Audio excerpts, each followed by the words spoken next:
अब यहाँ हम आपके पाठ के आधार पर ही तुलसीदास जी की काव्यगत विशेषताएं समझें।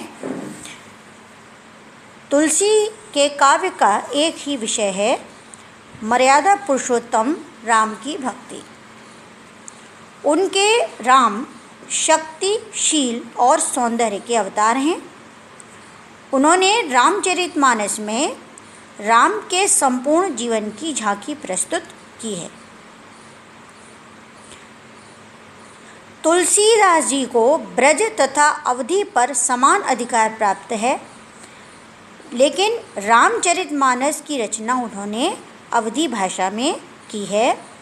आपके पाठ्यक्रम में जो राम लक्ष्मण परशुराम संवाद के नाम से बालकांड से जो अंश लिया गया है, तो इस आधार पर मैं आपको तुलसीदास जी की काव्यगत विशेषताएं बता रही हूँ।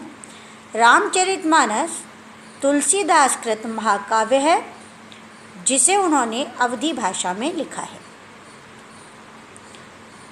उनकी भाषा सरस, सुमधुर एवं गीत संगीत की कसौटी पर खरी उतरती है। उपमा, रूपक, उत्प्रेक्षा, अनुप्रास इत्यादि अलंकार उन्हें विशेष प्रिय हैं। दोहा, चौपाई, सोरठा इत्यादि उनके प्रिय छंद हैं। रामचरितमानस तो चौपाई, दोहा और सोरठा छंदों का सुंदर उदाहरण है। यहाँ पर बच्चे ये प्रश्न कर सकते हैं कि छंद क्या है। अभी मैंने जो एक छंद शब्द का प्रयोग किया, तो आप ये पूछ सकते हैं कि छंद क्या है।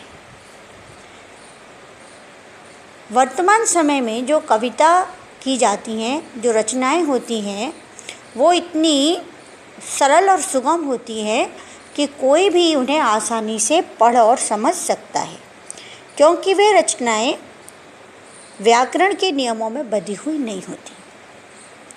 प्राचीन काल में आर्य संस्कृति में जो काव्य रचनाएं होती थीं, वो व्याकरण के नियमों में बंधी हुई होती थी।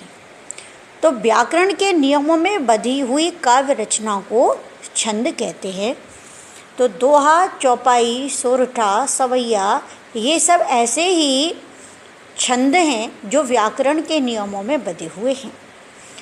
आपके पाठ्यक्रम में बालकांड से जो अंश लिया गया है, उसमें चौपाई और दोहा हैं। तो प्रसंगानुसार मैं यहाँ आपको बताना चाहूँगी कि चौपाई क्या है। चौपाई एक मात्रिक छंद है, जिसमें 4 चरण होते हैं और प्रत्येक चरण में 16 मात्राएं होती हैं। इसी प्रकार दोहा भी एक मात्रिक छंद है, जिसके 4 चरण होते हैं। पहले और तीसरे चरण में 13 मात्राएं और दूसरे और चौथे चरण में 11 मात्राएं होती हैं। तो ये जो छंद हैं, चौपाई और दोहा, ये व्याकरण की दृष्टि से और भाषा की दृष्टि से बहुत ही लोकप्रिय छंद माने जाते हैं, और रामचरितमानस इसका बहुत ही सुंदर उदाहरण है। मैं यहाँ आपको ये बताना चाहूँगी कि हमारे यहाँ पर अक्सर मथुरा वृंदावन में ख़ास तौर पर रामचरितमानस का अखंड पाठ प्रायः होता रहता है।